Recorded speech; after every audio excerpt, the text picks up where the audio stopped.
On February 9, 1999, the French village of La Tour was hit. 12 people lost their lives. On February 21st, 11 died in Switzerland. Worst hit was Austria. In the tiny village of Galtour, a massive avalanche killed 31 people, 11 of them children. Avalanches kill roughly 200 people every year. They can reach speeds of over 100 miles per hour. Survivors compare the experience to being caught up in a raging river. An avalanche can plunge 300 to 400 vertical feet in just 6 seconds. Whether you end up on top of the snow or buried alive is simply the luck of the draw. Julia Dundas was skiing in the Canadian Rockies with a party of highly experienced skiers when her luck began to run out. Last March, beautiful sunny day, and 4 of us, we came out to go ski touring. It snowed a couple inches the night before. It was pretty warm. There was not a cloud in the sight. It was just around 0. And then we decided to check out a slope. We picked out one, and at the bottom we did a snow pit. Dug into the side of a slope, a snow pit allows skiers to check for a weak layer concealed beneath the surface. Made up of snow that is broken up from melting and refreezing, this unstable layer indicates ideal conditions for an avalanche. We decided that it was okay to go up, so we hiked up the ridge. It's not a sure thing out here. We checked the snow and we thought it was okay.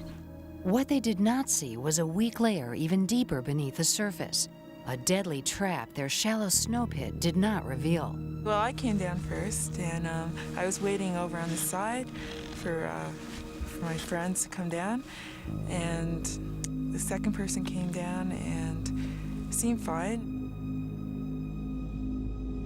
And then the third person, he did 3 turns, and then everything came down. Triggered by one of the skiers on the slope above Julia, a violent mass of snow came cascading toward her. I just heard someone yelling, "Avalanche." And I was pretty far away, and it was just a faint yell, and I look up and I saw everything coming down. It's like a big surfing wave.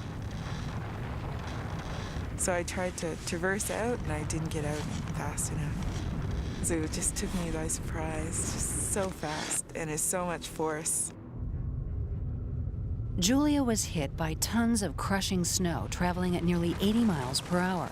It washed over her like a tidal wave. It's huge force. I just remember being stuck in the middle. It's all white. It's just like being in the water in a surf. And you just struggle, but there's no way. When the avalanche stopped, Julia was buried beneath the surface. Her friends were still at the top of the slope. Escape was virtually impossible. I first started screaming, and I thought, just wait for a minute till it settled. There was no air. I just blacked out. Speed is absolutely essential in avalanche rescue. There is no time to seek outside help because the victim will almost certainly be dead before that help arrives. After 30 minutes, half of all victims buried in snow are dead from lack of oxygen. It's just a ski. After 3 hours, only 1 in 10 survive. We're gonna have to do a transceiver search. Now get out your transceiver. But Dundas and her friends were equipped with radio transmitters. Okay. I'll start down this way. Okay.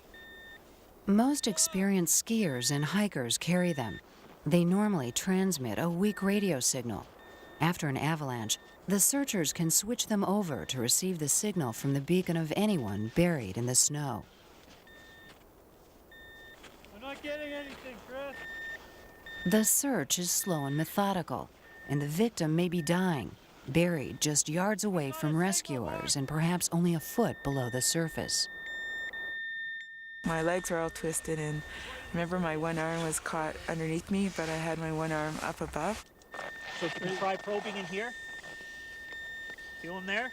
No, nothing there. Okay, just try over just a little farther, right in here. Then one of my friends saw my blue fingertips sticking out of the snow, and they started digging from there. Julia's friends knew they had to act fast. Avalanches can continue to kill even after victims are rescued. Hypothermia, shock, or internal injuries make it vital to get them off the mountain as soon as possible.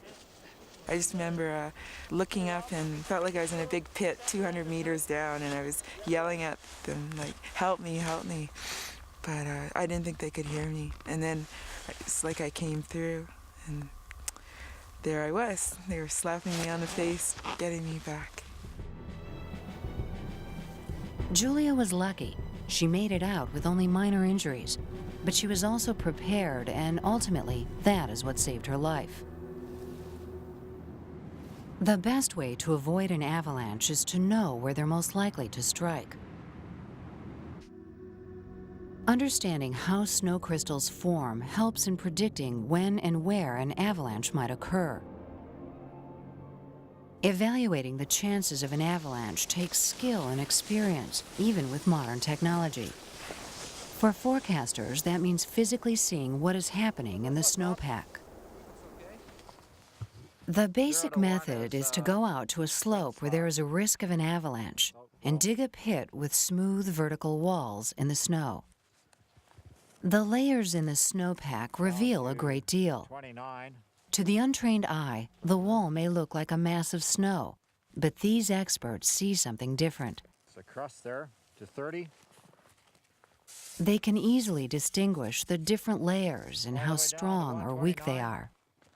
129. A simple magnifying glass tells them what they need to know.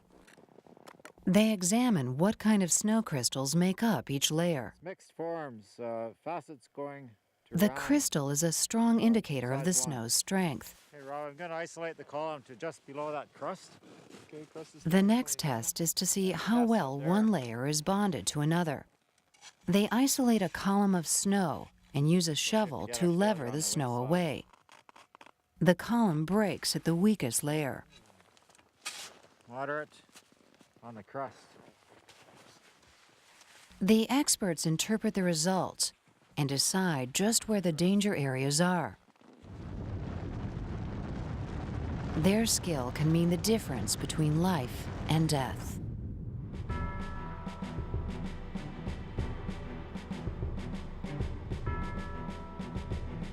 But as Tim Auger found out, some things just aren't predictable. The last thing I remember in the fall is realization that we were probably in space and falling down a giant elevator shaft, and I knew that it was all over, and I don't remember anything after that. While mountaineering in the Canadian Yukon, Tim and a friend fell over 2,000 feet from a high ridge. They were saved from certain death by landing on a steep slope of weak snow. But the force of their impact started an avalanche. It swept them another 500 feet downhill. When it finally stopped, Tim found himself buried alive. I woke up, I was encased in the snow. I wasn't sure whether I was dreaming it or not. It was just unreal. Something clicked in, my training or whatever kicked in, and I told myself, well, rather matter-of-factly, that the only thing you can do is try and relax, because you've got to conserve the oxygen supply, and there's no point, I know there's no point in fighting, because or struggling, it's only going to make matters worse. Tim Auger was caught in what is called a wet avalanche. They occur late in the snow season when the snowpack is deep and the thaw is just beginning.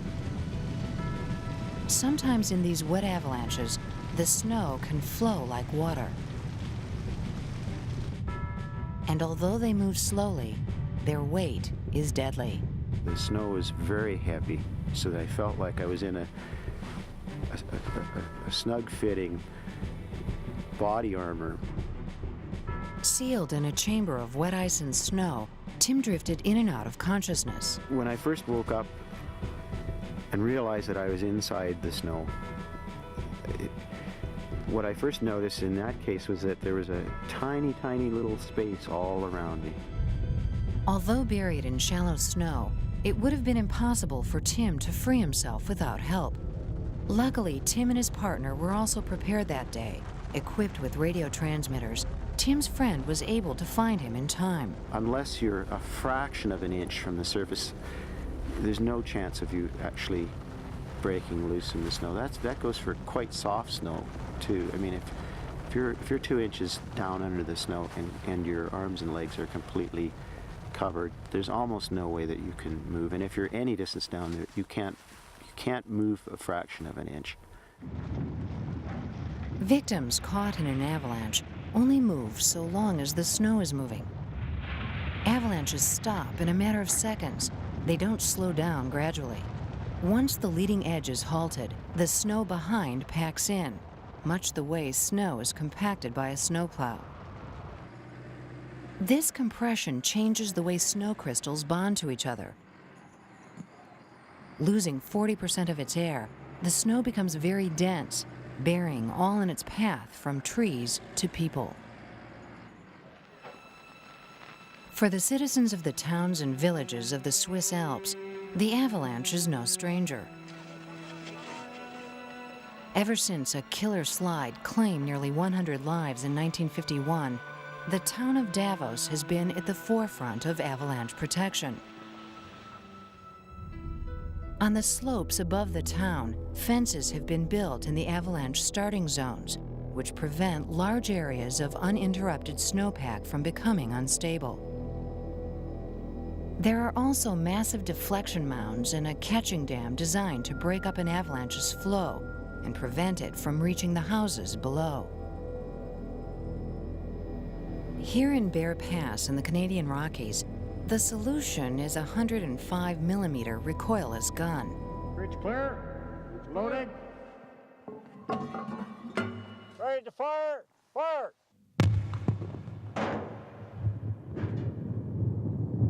The exploding shells can trigger small avalanches before snow builds to a dangerous level. If a shell does not trigger a slide, then that particular path is safe for the moment. All clear. All clear. Ready to fire. Fire.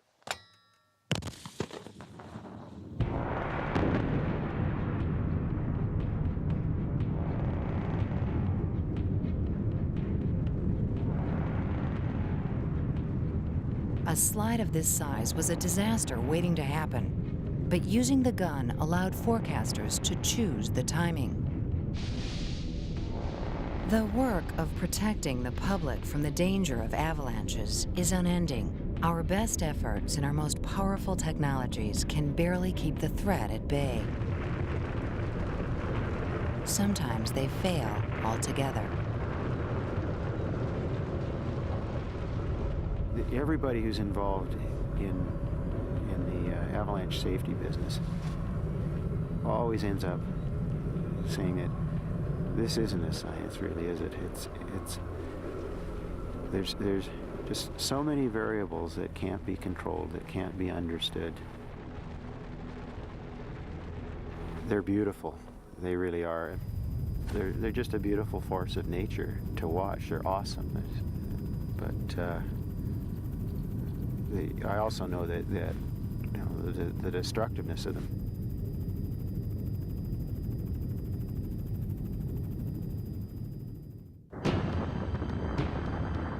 The volcano, the most dramatic display of power on this raging planet. A terrifying blast of fire and lava surging up from deep inside the Earth. It is the most explosive force on the planet. A burning terror against which we are powerless.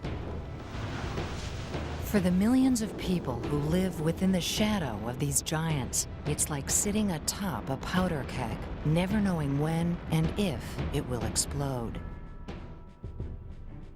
Created by movement of the great plates of rock that make up the Earth's crust, these tectonic plates float on top of the mantle of liquid rock, or magma, that surround the planet's core.